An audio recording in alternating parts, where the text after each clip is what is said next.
Ya, Assalamualaikum warahmatullahi taala wabarakatuh. Salam sejahtera, salam satu Malaysia.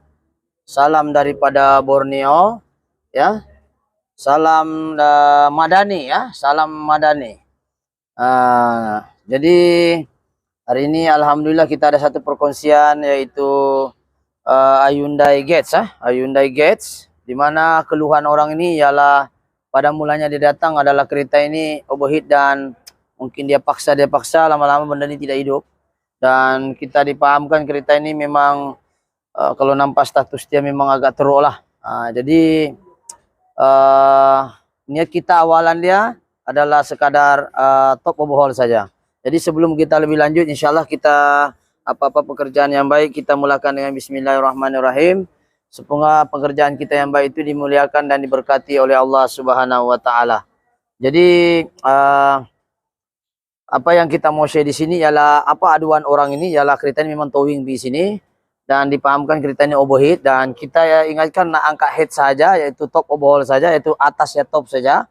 Tetapi apa yang mengejutkan kita kereta ini ialah ketika kita buka sudah head, mungkin kameramen boleh ke sini ya. Ini keadaan engine dia. Yang head ini sudah kita bawa pergi engineering. Ini kita akan cuci lah. Ini head dia. Ini sudah kita skim . Kalau kita nampak dia ada memang lari. Cuma dia punya paras, dia punya ini belum sampai sikit lagi. So masih boleh di skim. Cuma pickup tu memang akan turun sikit lah. Jadi ini kita sudah skim dan kita akan cuci. Dan dia punya valve ni kalau kita nampak, ya kita ada ikut urutan. Ini timing belt sebelah kanan saya. So kalau kita nampak tidak ada juga tajam, mungkin kita akan pakai balik. Ya kalau kita tengok ni kita tidak juga tajam. Jadi maknanya valve ni intake kita boleh pakai satu lubang dua valve. Okey, yang besarnya adalah exhaust. Ya ini exhaust dia. Exhaust pun tidak juga tajam. So mungkin kita akan grind valve sahaja, tidak perlu ganti valve lah. Cuma mungkin kita tidak tahu, kita tengok dia punya valve guide. Sekarang ini kita tengok. Soal sekarang ini kita masuk. Kita tengok dia punya valve guide, dia goyang ke tidak. Kalau tidak goyang, valve guide tidak perlu kita ganti. Oke, kita tengok dia ada goyang. Kalau dia fit juga, macam dia fit juga. Valve guide tu yang ini ya, yang lubang ni. Ini disebut valve guide lah. Disebut valve guide. Ya. Oke, yang disebut valve guide tu yang ini. Ini boleh tukar . Ini valve guide ni. Ini lubang tempat valve masuk. Ini yang bulat-bulat ni yang disebut valve guide. Jadi kalau valve guide ni rosak, dia akan menyebabkan goyang-goyang lah. Walaupun kita pada mulanya kita test leak, tiada leaking. Tapi bila dia hidup lagi, kita test 2 kali dia leaking lagi. Itu boleh jadi disebabkan oleh pergerakan oleh valve guide. Untuk piston inilah, untuk piston nomor 1 . Oke, kita tengok yang lain pula. Valve guide ini kita ada urutan dia. Jadi kita tengok lagi lah. Untuk exhaust saja. Saya nampak macam fit juga, tidak ada juga goyangan. So ini mungkin kita grind valve. Untuk piston nomor 3, kita sini tengok, kita masukkan dulu. Oke, kita masukkan. Lepas tu kita tengok valve guide dia tidak juga goyang. So mungkin dia bolehlah dipakai, tak payah ganti valve guide. Dia fit juga, walaupun dia goyang sikit tidak ada masalah. Ada sikit lah, ada goyang sikit lah. Nanti kita tengok kadang kalau banyak yang goyang daripada yang fit, kita akan ganti valve guide, sebab takut nanti kita sudah masuk ni dia engine jadi inilah, masih keluar asap putih lagi nanti. Orang datang antar valve overheat saja. Jadi itu valve guide macam fit semua. Untuk intake kita tengok macam okey juga. So kita tengok ni. Ini intake, kita try. Okey. Dia fit juga. So ini tengok. Fit juga. Seterusnya ini fit juga valve guide. Jadi kita tidak perlu ganti, jadi kita grind valve sajalah. Jadi kalau dia tidak berapa goyang, okey lah. Kalau dia goyang macam di video-video saya sebelum ni, dia goyang. Jadi bila dia goyang masalah. Jadi kita try masuk sini. Kenapa kita sebenarnya mencadangkan untuk ganti ikut nombor, kadang-kadang ini yang makan, bukan valve guide yang longgar. Tapi tak apalah, kita try juga ni. Nanti kalau ada yang longgar kita gunakan dia punya sendiri. So semua fit. Okey, jadi bila semua fit, valve guide ni penting untuk kita cek. Jadi itu saja untuk bahagian head. Setakat ni head kita sudah potong. Boleh dikata dekat-dekat sudah menghampiri lah. Di ini permukaan dia. Bolehlah, masih boleh lagi sikit. So kita masih boleh potong. Cuma tenaga dia akan berkurang sikit sebab dia makin rendah. Dan yang paling mengejutkan kita bukan headnya saja yang kita cek. Isu pertama adalah isu head dia, isu kedua adalah blok engine dia. Jadi kita terpaksa bagi tahu dengan owner, kita tidak dapat top saja, kita terpaksa general overhaul. Jadi kalau kita tengok piston nomor 3 ya, yang paling ketara adalah piston nomor 3 nih, teruk calar dia. Mungkin kameramen boleh nampak dia punya calar nih makan. Ini kalau kita potong nih, terpaksalah kita bawa engineering untuk kita kasih besar nih blok dia. Dan piston nih terpaksa ditukar. Ditukar karena lubang nih dia sudah jadi besar, jadi piston kena besar, ring pun kena besar. Dia tidak sama dengan diesel, piston pakai balik sebab liner saja kita tukar. Yang ini tiada liner, so no choice, kita terpaksa oversize lah, ataupun kita ribo, ataupun kita besarkan balik daripada standard dia. Kalau tidak asap putih akan kembali lah. So ini yang piston nomor 3. Piston nomor 2 kameramen boleh nih tengok. Ini oke juga. Piston nomor 1 dengan 4 kita akan pusing. Coba kameramen ke sini. Oke, kita akan pusing. Alright, kita pusing dulu piston nomor 1 dan piston nomor 4 ya. Alright. Oke, cukup. Jadi kalau kita tengok piston nih, piston nomor 1 dan 4 nih oke juga ya. Oke, kita sambung tadi ya, terkeluar daripada nih. Jadi kita tengok piston nomor 1 dan piston nomor 4 tidak juga calar. Jadi kita tengok dia halus, tapi iyalah kalau sudah calar 1 takkan 1 besar lubangnya kan. Yang 3 lagi normal, tidak boleh. So mau atau tidak kita terpaksa ribu balik kasih besar. Kita tengoklah engineering berapa dalam dia makan tadi itu. Mungkin kalau dia 0.25 oke lah. Kalau 0.50 kita pun terpaksa cari piston yang 0.50 punya. Jadi apa-apapun, itu saja perkembangan terkini untuk untuk kereta engine engine Hyundai Getz lah, Hyundai Getz, di mana kita terpaksa general overhaul memandangkan dia punya blok sudah makan. Jadi isu yang kedua tentang blok kita akan bawa engineering, dan isu yang ketiga berkenaan dengan sistem piping dia. Kalau kita tengok dia punya pipe dan juga hose banyak reput. Ini kalau kita nampak ya, reput sudah. Oke. So kita tengok dia reput dan bekarat. Jadi ini radiatornya pun mungkin kita akan servis. Ini piping pun banyak hancur. Kalau kita tengok pipe dia banyak hancur. Ini dia punya pipe.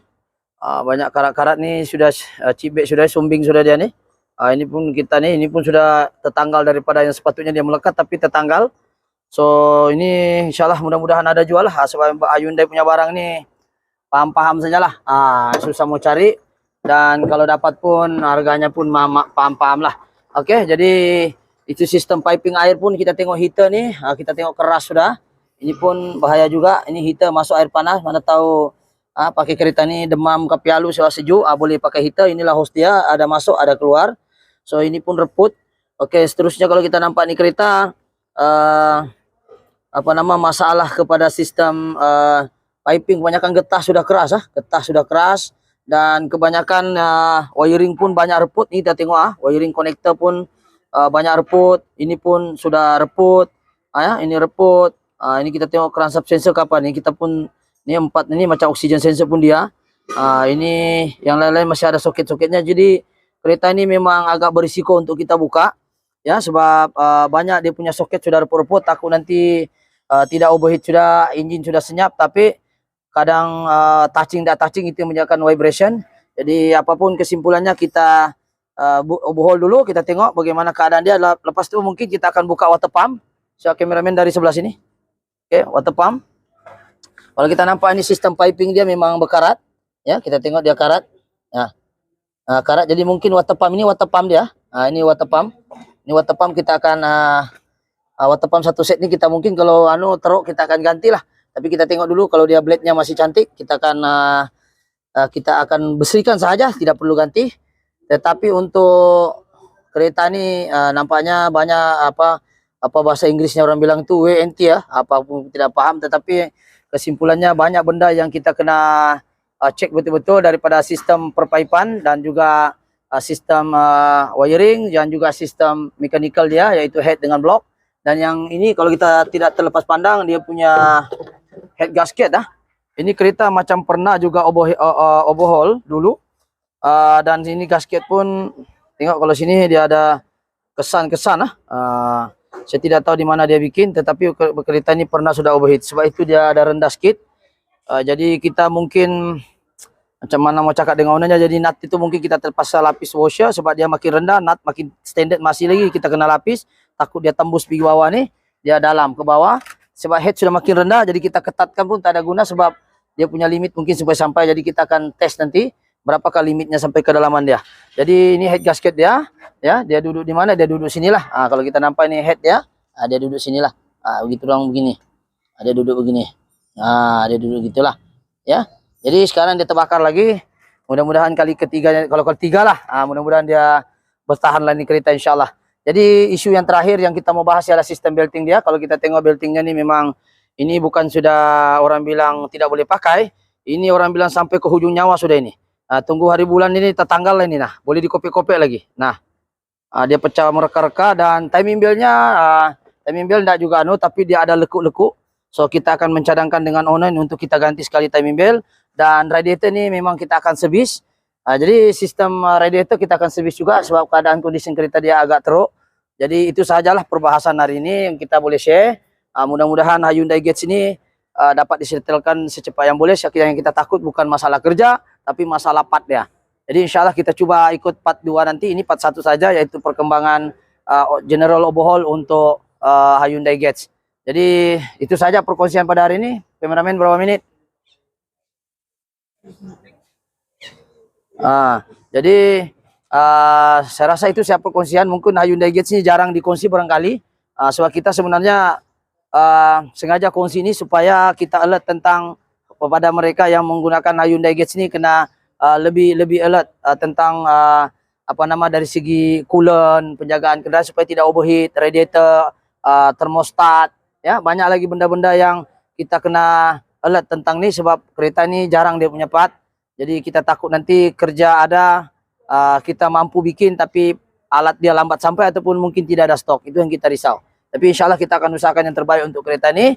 Jadi kepada mereka-mereka yang mungkin menggunakan kereta Hyundai Getz ataupun Hyundai yang seumpama ataupun seangkatan dengan dia, lebih alert lah penjagaan kereta ini dari segi minyak hitam, ya, dari segi pendinginan itu pastikan radiator bersih, water pump, pastikan bagus. Sebab kalau dia sudah overheat, dia akan jadi efek dia kosnya lagi tinggi lah.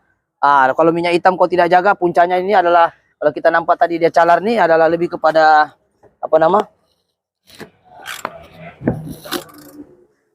kalau kita nampak dicalar kenapa?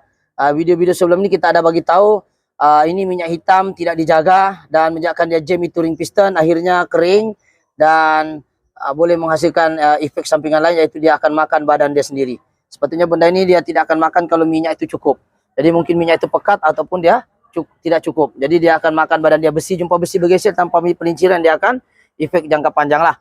Jadi itu sajalah perkongsian pada hari ini. InsyaAllah sekiranya video ini bagus, ya, mohon subscribe, like ataupun share ataupun komen. Mungkin juga Anda pengguna-pengguna kereta Hyundai ataupun juga mungkin menghadapi masalah yang sama, boleh komen-komen di bawah lah. Oke, itu saja, kita bukan pandai tapi kita share sahaja apa yang kita tahu.